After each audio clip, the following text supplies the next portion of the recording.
So, we're all kids of the 80s. We love video games, and it is the most wonderful time of the year. So, these are the reasons that 8-Bit Christmas needed to be brought to this table. That, and the fact that I really dig this movie. I'm Randy Kirk. Welcome to the table, everybody. Thanks for joining us again, and as always, joined by my two lifelong buddies, Dewis. Hey, you. And Steve. Hello. And this is our first episode in our Christmas series, and I'm pretty psyched to get into these. Absolutely. And neither one of you guys have seen 8-Bit Christmas. Did not. So that's why I'm even more excited to be bringing it to the table. So who wants to start? Why you didn't see it? Well, when you said that you were going to bring this movie, I said, what is that? And you were like, well, I don't want to ruin it, because you know how much I love a blind watch. Sure. I didn't know who was in it. I didn't know when it came out. I didn't know anything. But with the title like 8-Bit Christmas, did you have some like an preconceived? Well, obviously, I thought it was going to be video game related. Yeah. Obviously, 8-bit screams the 80s, yeah. So that's exciting. So I knew that it came out in the pandemic, and so I was like, oh, it's one of those pandemic releases where they were like, oh, we're just going to release it because, you know, we may not make our money ever from it, so let's just put it on Max. Mm-hmm. And so that's what I thought of it. I was like, oh, a new Christmas movie, because, you know, over the last, 5 years, we haven't really had a really dynamite Christmas release. Like a classic? Right. That everybody goes, oh, hey, did you see this within the last 5 years? And you go, oh, I mean... What was the last Christmas classic? Like... Nothing like the Holidays and Family Stone were what, 2008? Nothing like the Holidays was 08. Yeah, I was going to say Just Friends was 2005. Right. I consider when that classic. Elf was 05, right? 20 years. 03. Yeah. 03. It's the 20 years. Yeah, so we're talking minimum 15 years. So what was it? Without Office an iconic Party? one. Right. Office Party, and what's the other one with Seth Rogen and the other? Night Before? Yeah, but they're not good movies. And so they fall by the wayside, and nobody's like, and they're raunchy, and so everybody's like, oh, that's a classic, you know? Yeah. So... I liked The Night Before. But you watch it every year as a Christmas? No. But it just came, well, I say just came out 8 years ago. But right. Jesus. It should be a classic by now. Damn it. But yeah. What's the other one that you just said? Office Christmas Party. That one for me kind of flew under the Night radar. Before. I didn't see that one either. Yeah, that I watched it and I think I liked it, but it didn't resonate. I mean, there's been horror releases that were, you know, Christmas centric, but Krampus was fun. Right. Nothing. Better Watch Out is. Yeah. But Krampus was also like 8 years ago. Right. And Better Watch Out came out in 16, 17. So that one's also... There hasn't been really anything that's like, hey, you... What was that one with Hopper? Came out last year, right? Violent Night? I didn't see that one. I didn't see it. You see it? No, I did not. I heard that's great. All right. I put it in the bin, and none of us have ever seen it. We got to watch it. Violent Night is on my list for this year. I think it's on Peacock right now. And I think so as well. Still haven't watched it. So anyway, so you thought that this was just a throwaway. Right. Like it's just going straight to on-demand. Which I shouldn't have, because, you know, we were in that troubling time anyways where we were seeing Dune and Dune and the likes of everything else that they were just like, oh, we have to put it out, or Red Panda or whatever Disney was putting out at that same time. And, oh, yeah.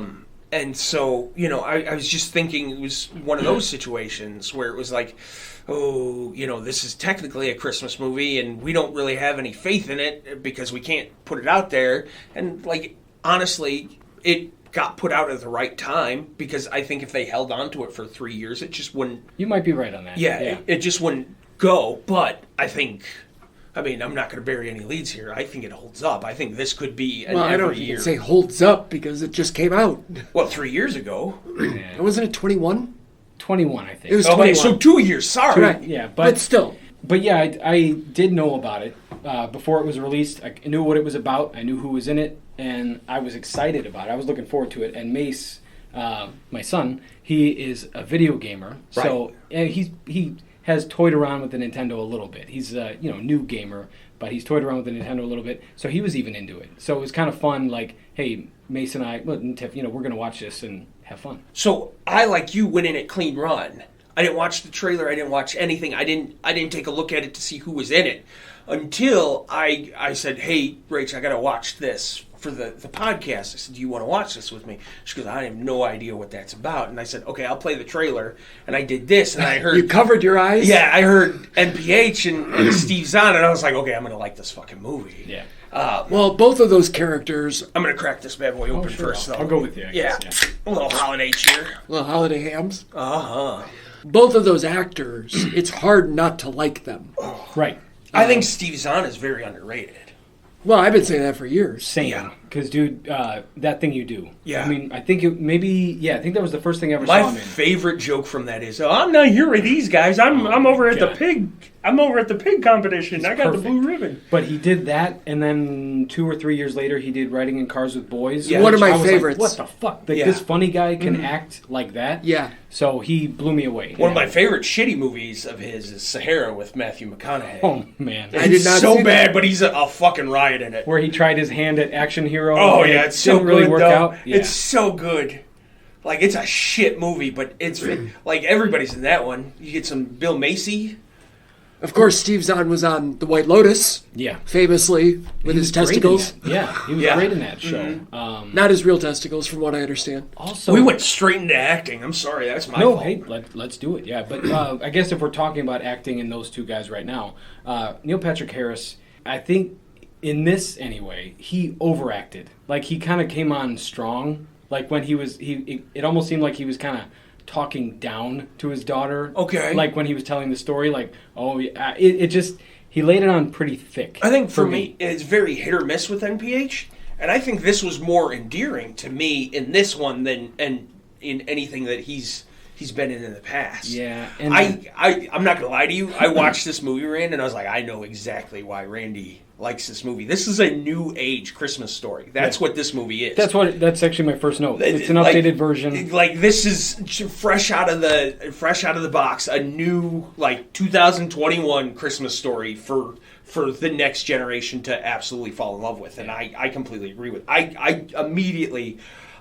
pinged immediately why you like this movie, and I was like, it's damn near. Right before we hit record today, we were talking about A Christmas Story. Yeah. And how you do think that you're tired of it. You think it's an okay movie, but you're tired of it. Absolutely. Do you think that 8-Bit is a better movie than A Christmas Story? I think so, yeah. Yeah. I think its flow is better. The flow is better. Okay. Yeah, I didn't mean to just I think Christmas Story has too many start, stops. Like, how many times can Ralphie be thwarted from getting the Red Ryder BB gun? Well, there's a lot of thwarting in this Yes. one too. A lot of thwarting. And at least, but spoiler there- alert, at least Ralphie gets his Christmas wish. Yeah. Right? So, I mean, the kid, 8-Bit Christmas, he's thwarted throughout the whole thing. I think you're more invested in the way the kid was thwarted. Sorry, I didn't want to super projectile burp on that. It's a good thwarting. Yeah. I think the story developed. It was a little bit more. It was more hit home to us because we didn't roll up to a radio to listen to Little Orphan Annie, right? Like that wasn't our generation.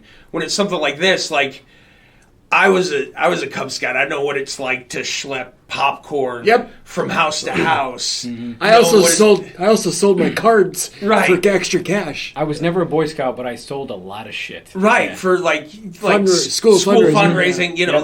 the packaging and whatnot. The box full of candy bars. So- Right, caramello bars. So little Ralphie wasn't doing that shit in Christmas Story, but this kid was, and I was like, okay, you get to go ride in a limousine with the principal. Who would want to do that nowadays, right? Like, and then have a pizza party at the Pizza Hut down the street. Like, nobody wants that now, but like back when you were a kid, you're like, oh, I'm going to go have a pizza party if I sell more than the rest of you assholes, which would have outranked, like, you're selling like $3,000 worth of stuff and you go get a $25 pizza party. Like, get the fuck out of here. That's funny. So the shit that these kids are going through, like, it hits a little bit more home. Once again, you have... Well, it's like you said, it's more relatable. Sure. But there's something for me because Ralphie running to the radio, listen to Little Orphan Annie. There's something it's sweeter to me. Sure. I guess it's more wholesome. Yeah. And it's a generation or an era that I didn't grow up in. And I don't know. To me, it just makes it seem more wholesome. So Yeah. to me, it makes it kind of better that I don't relate to everything. Whereas with 8-Bit Christmas, I can relate to all of it. Yes. Well, It does make it, including where it takes place. So right, so it's Kane County, Batavia, Illinois, which is not just a skip's throw away. I was in Batavia 2 hours ago. Right.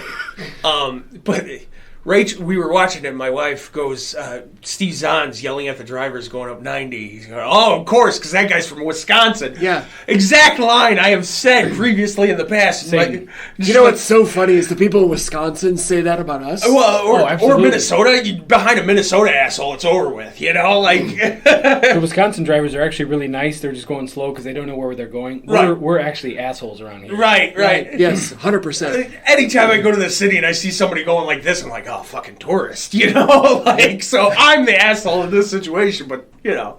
Totally right. So, yes, I loved the fact that it was set in Batavia, Illinois, which, I mean, it started off in Chicago. And I was like, oh, Chicago, you know, I love a Chicago movie. Then Toronto shot for Chicago? Then they, Like that old adage? well, maybe. Right. Yeah. But then they cut to Batavia, and I was like, oh. Then they start rattling off all these references to shit that we know. Right. Like the Jewel grocery store. Oh, yeah. Which And she says Jewels. Yes, she the does. Jewels. She goes, we're going to the Jewel. Yeah. Which And is pure around here. Like, you're going to the Jewels. there's a scene where they're over the radio. They have the school closures. Yeah. Which I thought was funny because in reality you do it by either district Right. Yeah. or whatever, but they just started rattling off towns, which isn't really how it works, but that's fine. But they rattled off, like, I think St. Charles, they Right. did South Elgin. Right. Which, you know, I don't know, Batavia, we're all from Elgin proper, not South Elgin, but, Right. like, it's just weird to, like, Right. you know, South Elgin High School didn't exist at the time of this movie, so I'm not sure. I was like, wait, what? South Elgin what is closed? The whole town is closed? But I absolutely... The one grade school that's like up on the hill in South Elgin. Was that Clinton? I think it's Yeah. Clinton. Yeah. I thought it was Willard. Anyway, so... That's in Elgin. Yeah. Oh, you're right, it is. You're right. Also on the hill, Also underneath the burial yard. Clinton and South Elgin. That's where I used to go sledding. Right. Great Hill. Yeah. Great Hill.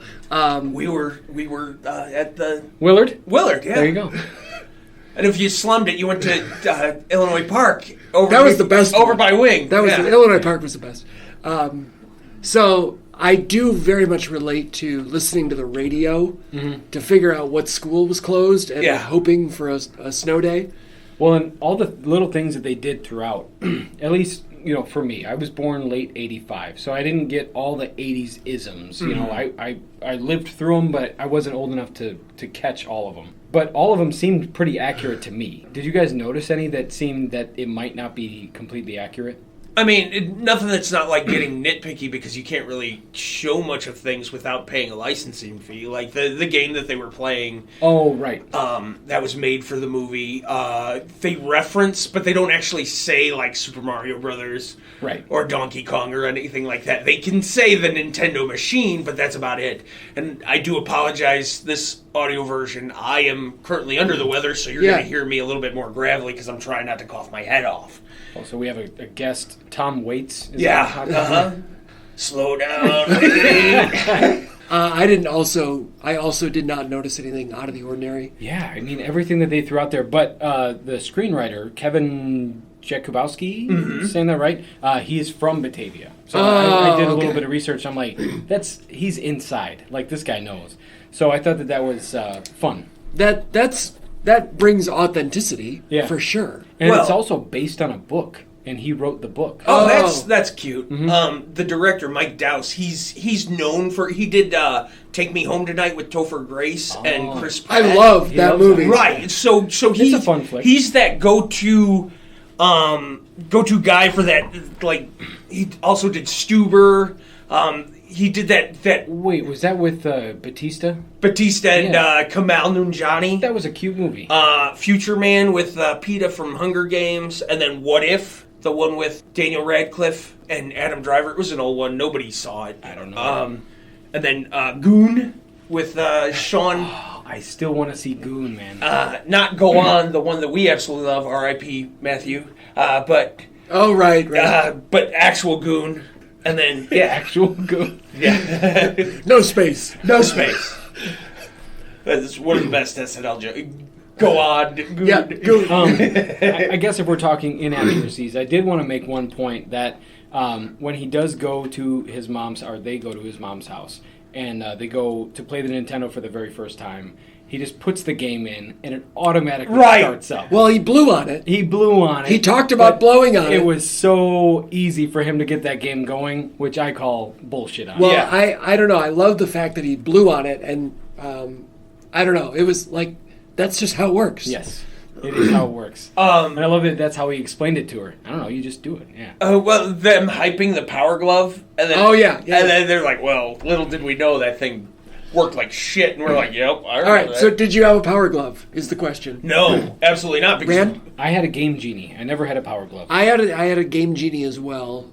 Never had the glove, and from what I understand, it was terrible. right. I used it. I know somebody. I feel like I was at somebody's house that had it. Yeah, same. One of my buddies had one, and we I think I played with it once. Yeah, and I think there was like this is it. 2 driving games, and then what is it? Some sort of like boxing game. Ace Combat, what's the Afterburner that you can you can fly with it as well. I remember a big scene in the 1980s Wizard with Fred Savage. Had a very that movie. huge scene with the glove, but every interaction, we're not going to pay for that peripheral because it's a piece of shit and it doesn't work.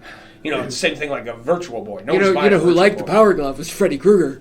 Yeah. Now you're playing with Power. I haven't seen the Wizard in a long time. Super pumped about David Cross as the guy He's funny as hell. selling the bootleg, because that's such a Chicago thing too. Everybody got their Cabbage Patch dolls. Well, Either- throwback to Child's Play, also set in Chicago, where Yeah. she literally goes to the bum in the alley Right. to get the good guy doll. Maybe maybe he's paying homage to Child's Play. I don't Yeah. know. Well, it's one of those things like you either like went the night before to go get a Cabbage Patch doll, or you paid some guy who you knew some guy to get you a ripoff. Where it fell off the truck. Right, to get you the ripoff fucking Cabbage Patch doll. Speaking of which, though, I didn't write it down. I was looking for a direct quote here, but I'm paraphrasing. But David Cross, at the end of the movie, or close to the end, they're sitting on the bench, and he's telling him, you don't always get what you want at Christmas. He's like, I wanted a goat.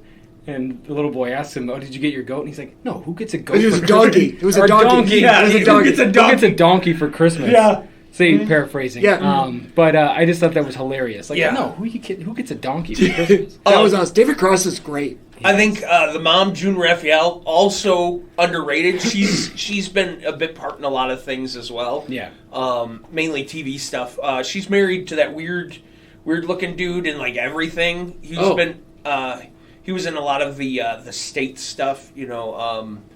Nobody knows the words you're saying right now. The state stuff. Yeah, with Michael Showalter and the guy who plays Dangle from Reno 911. Oh, okay. What's his name? The one who made like billions from fucking Night at the Museum. I know who he is. I can't think of his name. remember what his name is, but he was a part of their group too. But like, he's god awfully ugly, and you're like, wait, that lady's married to him? Like, good lord. Interesting. Yeah. She was funny. She's also a comedian, though. Yeah. The mom. Yeah.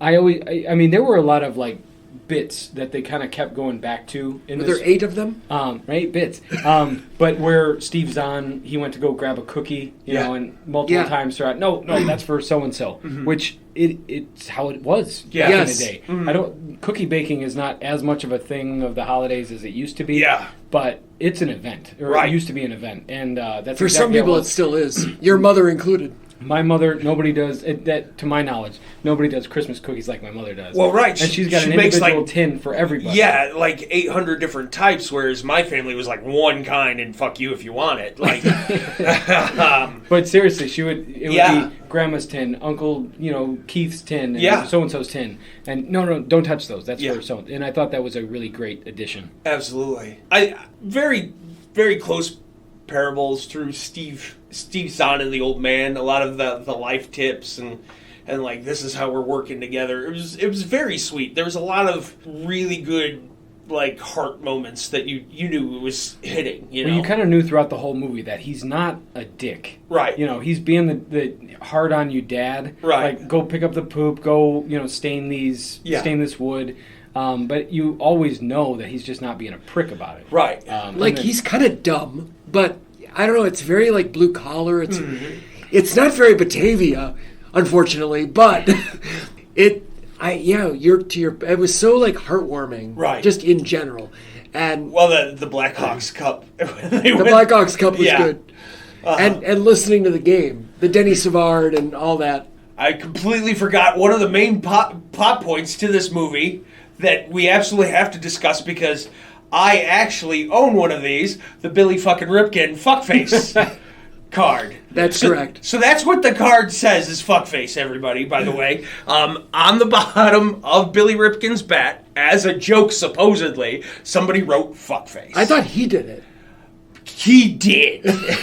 but yes. The Topps company got pissed off because now they have to repro everything over again. And they said, where did this come from? You know you can't do this. And this is Billy Ripken, so he's Cal Ripken's little brother, And so it's one of those situations that he's like, oh, somebody must have did it as a joke. I'm so sorry. And it was like, you did it. You put the fuckface on your own bat. So about 3 years ago, funny enough, or like just after we started getting together with the pandemic, I came to you guys and went, hey, I'm really into these shitty fucking cards. I got a few to show you. And so one of them was a Billy Ripken fuckface card because I was like, this is the stupidest thing I've ever seen. I need to own one. There's also other cards that I got really into during the pandemic because that you either bought a dog, got into fucking opening baseball, basketball, football Pokemon cards, or you started a podcast. Right. Well, I got into not opening cards per se. We also got the Mark Jackson Menendez brothers. Right. So to my thing is I just want weird fucking out of the world cards. Like, so I bought you guys the Mark Jackson Melendez brother cards. I also have a Melendez brother card because it's Menendez. Have another ham. I'm gonna have some eggnog soon too. There you go. But like that, what threw me off was like the $98 price tag on it. I think I told you guys at the beginning I paid $1.25 for my fuck face, and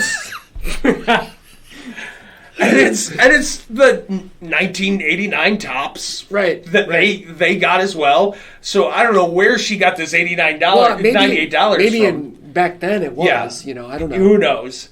But like, I immediately messaged you two when I saw that scene. I was like, that was the Billy Ripken card. That's funny. It's really funny because like, especially when it comes up in the movie, and to the average person, it's probably like, oh, okay, great, but we actually have a story with a friend that just bought it. Mm-hmm. Well, I couldn't wrap my mind around these people buying these cards and people evaluating them at like these insane godly numbers, I also find it pretty wild that they printed it. Right. There's no quality check whatsoever. Like, even just kind of like... it's pretty obvious that it's on there. The kids saw it immediately. The kids saw it, but you're doing these quality checks to print these cards, to sell them to kids essentially. You didn't see fuckface on the end of the bat there, right? So I find that just funny. So during my pandemic card buying, I got a shit ton of Don Zimmers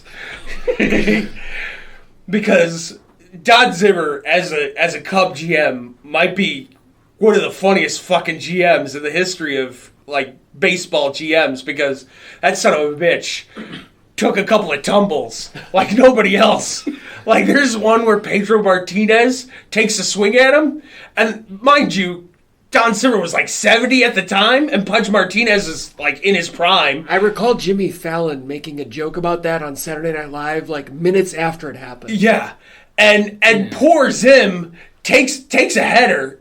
75-year-old man, he could have broken a hip. It was in his Fallon's Boston Red Sox fan sketch. Oh yeah, and said something about like, oh, you're going down like Don Zimmer. Yeah, that's funny. So I had to collect some Don Zimmer Cubs GM cards, and then I bought you because you and I had discussed. We were like, I don't get the whole thing about it. There's this whole thing where they put relics in shit. Like, there's a piece of bat, or there's a piece of jersey, or there's a piece of ball. And so I was like, to kind of get into that understanding, I got you an Eddie Lacy jersey relic card. Right. I have a few of the Hawks, once again. The Blackhawks, yeah. Your favorite sports team. I have a few of those relic cards for myself. Not of any value whatsoever, but it was still one of those situations where I was like, I just want stupid, shitty cards. Like, I had went and got a search for the Macho Man Cincinnati's cards, which I... Did you find one? No, because it's not real. Well, somebody just mocked it up. But he does. He's got a minor league card. It's a minor league card somewhere. Right. Yeah. So that's what I thought you were getting at. But you couldn't. Could not find it because they are in very limited run. But I wanted a Poffo, like, Cincinnati Reds card so bad, and I wanted you guys to have a Cincinnati Reds Poffo card, and come to find out it was a fake.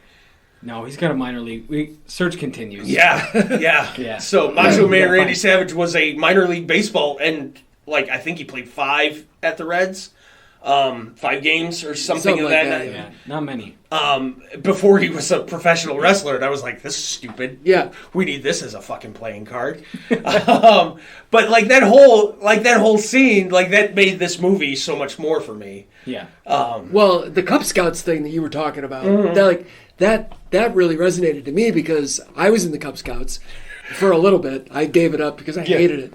But the popcorn was what we sold. We didn't sell wreaths. Right. But I won. I don't remember what I won, but I sold the most popcorn. Yeah. And I won some shit I don't even remember. So clearly it wasn't that memorable. Yeah. And then they talked about the flashlight that worked for 2 days. No, it was better than that. I think it was money. There was a lantern that worked for 2 days. It might have been Pizza Hut, like you said. I don't know. We also did the Pinewood Derby, which they reference. I never did good in that at all, ever. Did you, when you guys were watching it and you saw that the doctor was like, "Oh, we're against games," and and there's like a Batavia doctor rallies against it, and I was like, "Oh, it seems real fucking Batavia to me." Yeah, it was hilarious because what did he say? Did he say, "Oh, he's a podiatrist"? Yeah. It was like, that's funny. Yeah. But I was like, that's real big Batavia energy. The video, game over. Yeah. Video, game over. What a great slogan. I loved it. The one thing that they did kind of toy with a little bit was the geography of the mall setting. Yeah. They made it sound like you had to go into Chicago to get to a mall, which clearly you didn't because there are many malls in this era, including one about 10 minutes away. Wait. But...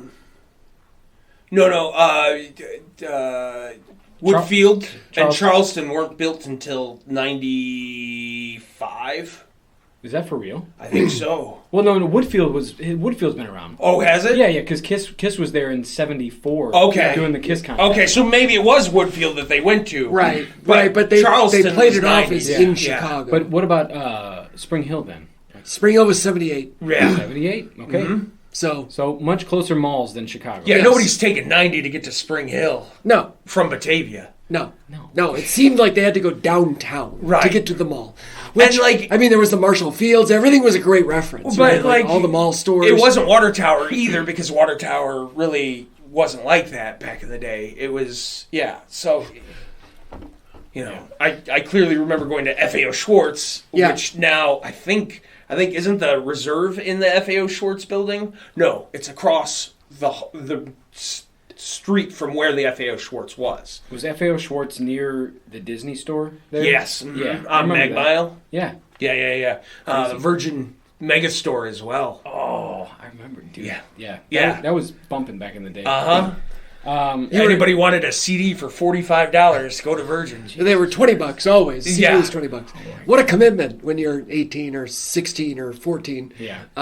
You were talking about Steve Zahn driving the car down the highway. Yeah. And the Wisconsin guy, and I wrote down, he said that the guy was jerking the wheel like he's milking a cow.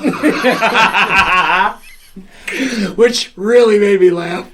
So I want to gauge you guys for us, driving into the city is a whole different experience now because it's a little bit better, right? They've changed traffic and whatnot. Yeah.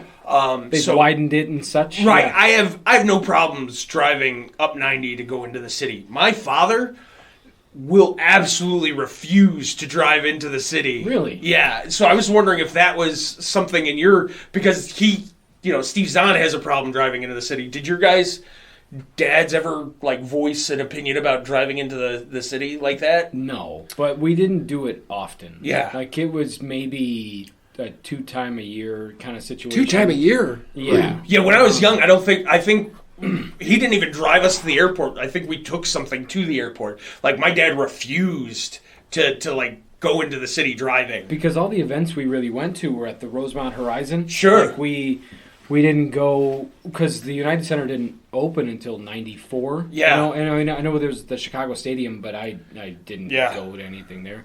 And otherwise, it was little stuff around the city, sightseeing and doing all that stuff, which we didn't really do. So it was probably 8 or 9 years ago that my mother in her 50s went to the city for the first time. Oh, shit. So that is nuts. Yeah. Drove on herself to the city. But still, that is crazy. And then my dad, the only reason he ever went to the city, I think, was to take me to a Cubs game. Yeah. Wow. So, no, I didn't go downtown. See, that's what I'm saying. It was a 2-time a year thing. Yeah, right. Fest. I'm thinking it was 2 times in my whole life before. So it was a Christmas. Sort of thing with me, or a school group, and my folks never drove in, and I'm usually the one who's like, all right, I'll drive you into the city if you want to go.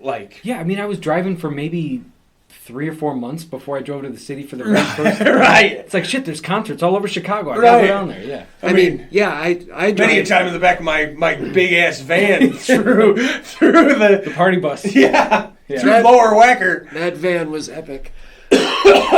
So, speaking of concerts, segue into music here. So, I want to say they always have to make that weird bully kid a metalhead. Right. They have to. They can't help themselves. So, the bully kid was in Mr. Harrigan's phone. Oh, okay. And he played the exact same bully. That's funny. But he was the bully for a high school, which he is older than. Right. So, it was weird to me. I was like, I just watched this.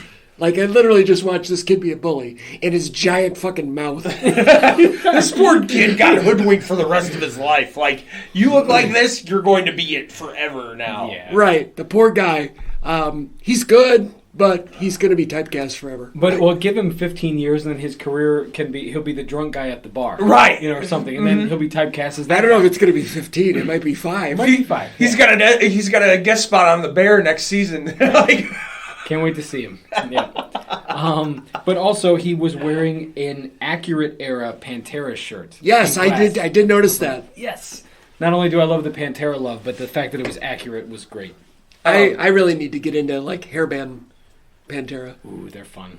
Do you like Judas Priest? Yeah. So you might like it. Those are all my notes. I'm going to wing it from this point. Yeah, But I've got all kinds of notes. Altogether, I knew it. I pegged it immediately why you liked it. I knew. I was like, yep. I can totally see why Randy likes this movie. I don't remember ever having to hunt or really beg for a system. Because we got a Nintendo when I was 4 or 5, so I wasn't very old. So I didn't really have to ask or anything. We just got one. And then Sega was our next. We skipped over the Super NES. Yeah. So we went to the Sega, and I remember we got my sister and I.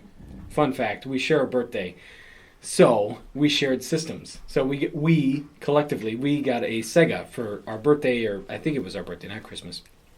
But it was just that easy. Sega came out, so let's get one. We got a 2600, which also split the cost, which is Atari, and then I got a Game Boy when it came out.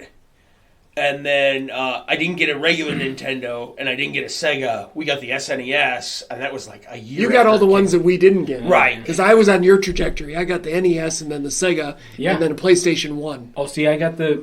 How about the PlayStation myself? I got the 64. The 64 after the Sega, and then I never got the PlayStation. Oh, okay. So I went Xbox. Tyler got it for Christmas. I got the Xbox for Christmas. I had to bust my ass all summer to save up money to buy the Game Gear. Yeah. When the portable Game Gear came out. Sure. I had the bust ass. I mowed, I don't even know how many lawns that summer, but yeah, I eventually got enough, went to KB Toys, got it, and then that's when they were doing their whole crazy clearance on the Hasbros. Yeah. And so I forget if it was the red card Hasbros, I think. This is WWF. Yellow or red. WWF. Yeah. WWF Hasbro action figures. figures. And they were crazy clearancing them out. They were like 2 for $5 or some shit like that. And I had enough left over where I got, 2 or 4 of the WWF Hasbros. That's amazing. Like, fuck yeah. Well, I loved the scene where the teacher was teaching the class on the Dewey Decimal System.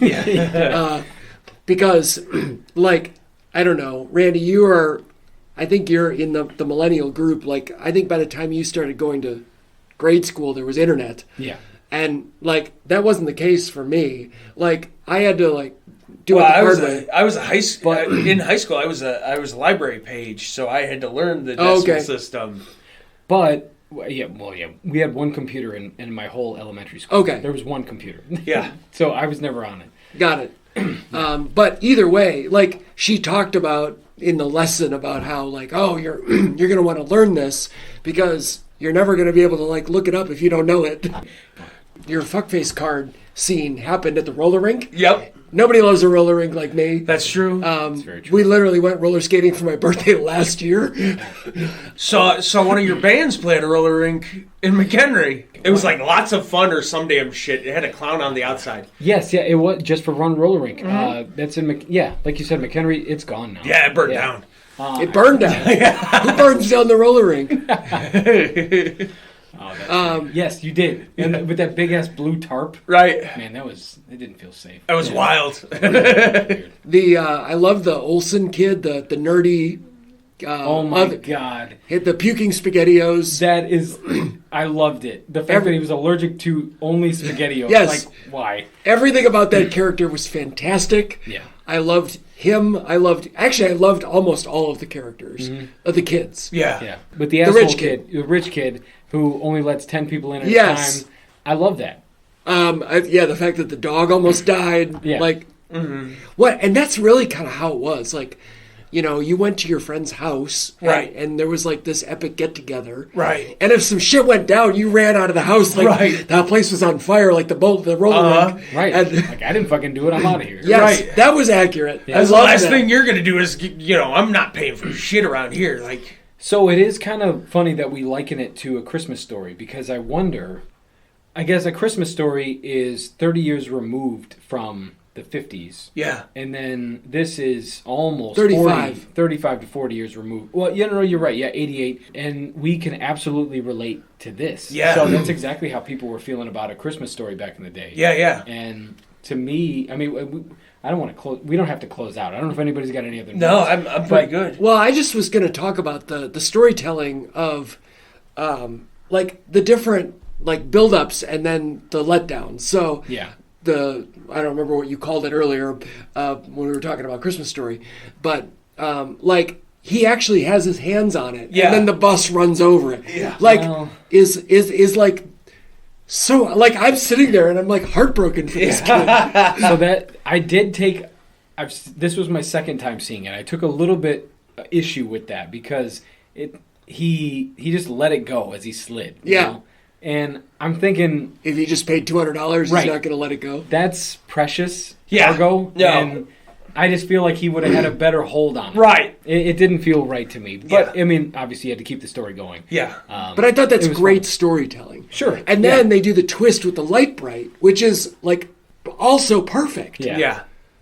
And then again at the end where, you see the treehouse, which is so sweet. Yeah. But you see the treehouse, and then even the daughter in the movie asks, and so the Nintendo was up in the treehouse, right? Yeah, yeah. And we as the viewers, you were thinking, oh, it's got to be in the treehouse. The old curtain jerk. But it's not, yeah. So I thought they did a good job of not giving him the Nintendo at the end, yeah. I don't know if the midpoint was where the daughter actually wanted to continue the story, but I feel like that's what it was. Yeah.